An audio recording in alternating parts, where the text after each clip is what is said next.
ضنبعا يجفون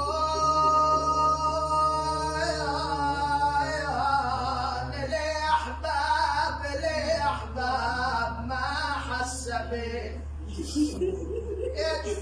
يجفون يا بجفا ولا ما جفا ولا للمنين والله تبعت الضعن صاحوا علي ونوان عليله وهالدرب تقضي ونوان راحن كل البنيات يا ابو او نوان ويا حسين والفرق الي يقولوا لته والنشلان معوان وانا مدري بهالنا وين معوان والله معوان صحتاني حاد الضعن معوان حدايهم واقطعوا بيه حدايهم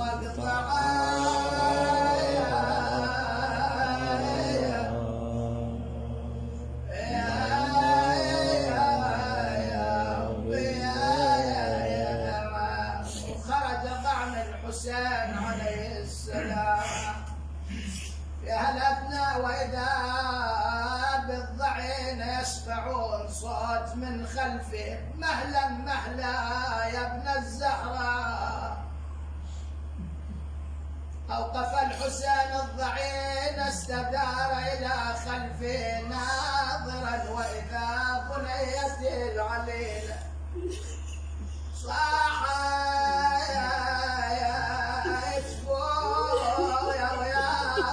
اخذوني علينا وحد لا تخلون اخذوني لاسرج الخيل وحطي فراشكم ناشد يقول تدور على الضعين الحسين آيست من عنده ما يجاوبها الحسين تأتي إلى هودج الرباب إلى هودج ليلى إلى هودج رملة يقول تجي تقلها رملة عليك بالقاسم محلفتش بالقاسم اخذوني وياكم يدري هذه ما إلها رأي مولاي الرأي بيد الحسين عليه السلام يقول ما تجيبها إلا بدموع عينيها تدور النوب على هودج ليلى قالت ليلى أقسم عليك بعلي الأكبر إلا ما أخذتموني أيضا لا تجيبها إلا بدموع عينيها وين تجي تدور إلى هودج الرباب النوم صاحت خلوا عابدا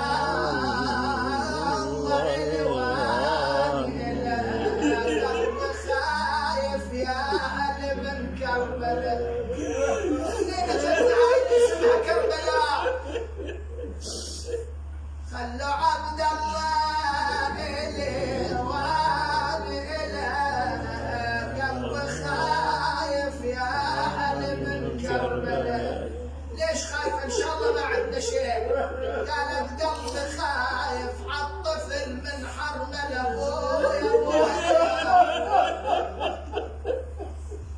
يقول صاحت بويا عندي قلب ما يحمل فراق وشافت الغياب يشتاق يا حسين يا الرايح للعراق يا ابو وظلت مولاي هاي العليله لوحدها في الدار منتظره الى تلك الضعينه الخارجه ببذورها بشموسها والدار وحشه راحت الضياء كله راح وياهم يوم اللي راحوا صاحت ولا مشوا عني هلالي مرت حاج ام البنين مرت حاج الدار تقول لها مشوا عني هلالك ولا لي وزمان من عقب اهلي ولا لي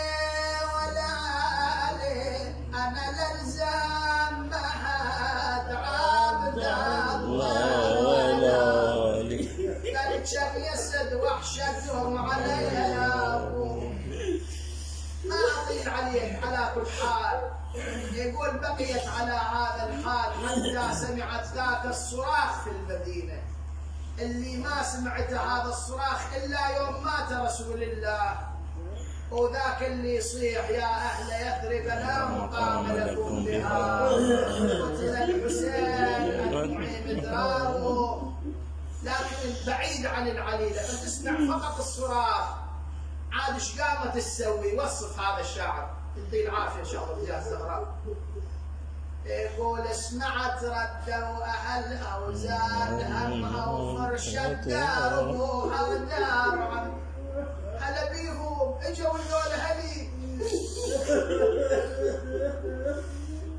سمعت ردوا أهلها وزاد همها وفرشت دار أبوها ودار عمها، وقد تنتظر جية زلمها وتعدل بالمهد وقلب الحنين.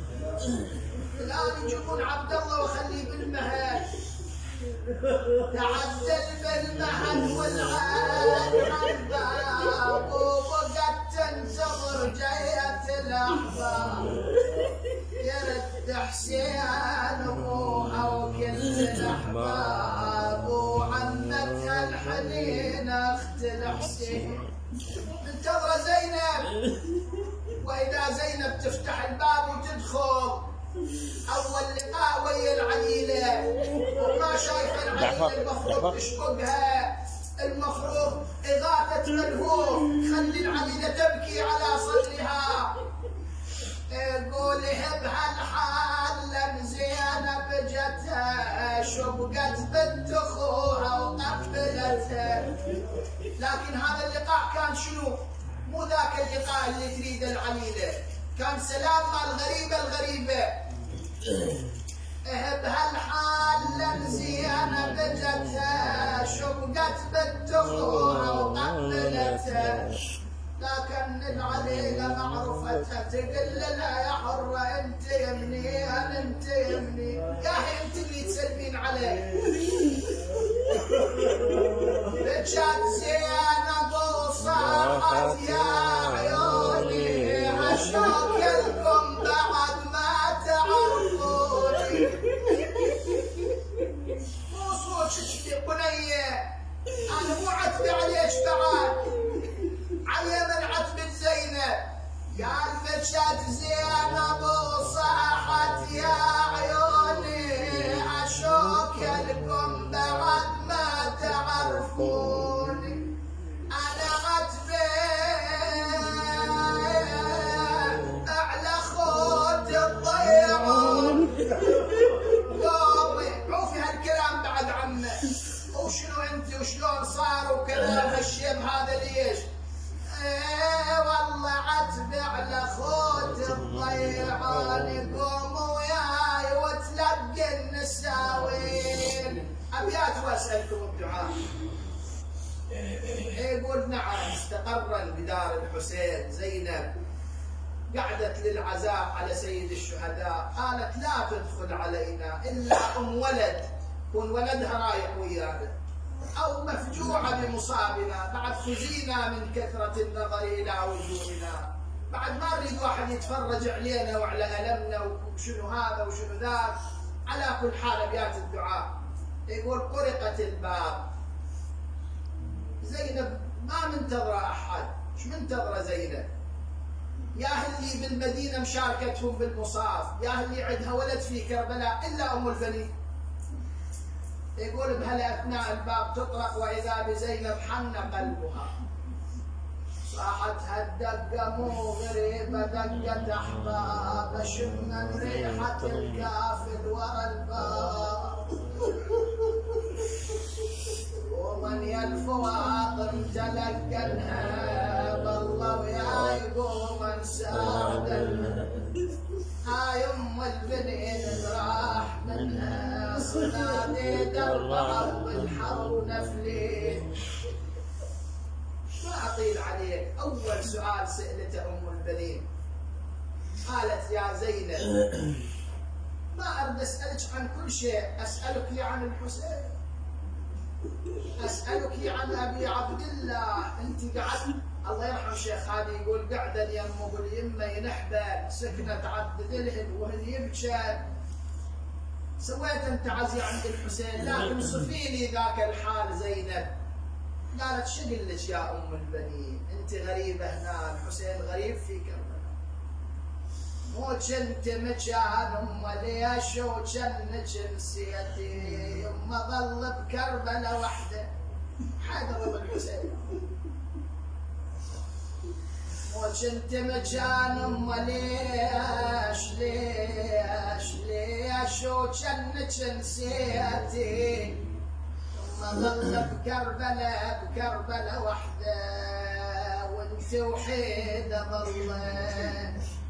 منت شيء يا ام البنين، لا جيت دفعت الخال ويما قعدت وبكيتي، وعن حر الشمس لحسين بعباد شان فيتي. سهرته حرارة الشمس يا أم البنين. إيه والله لا جيت دفعت الخيل ويما قعدت وبكيتي، وعن حر الشمس لحسين بعباد شان فيتي. شان فيتي يما آخر كلمة صاح حسين. منها طلعت روحه يا أم البنين. شنو تمنى الحسين ذيك اللحظة؟ آخر كلمة صاح حسين يا ام عباس ما جيت. بالأمس كانوا معي واليوم قد رحلوا وخلفوا في سوى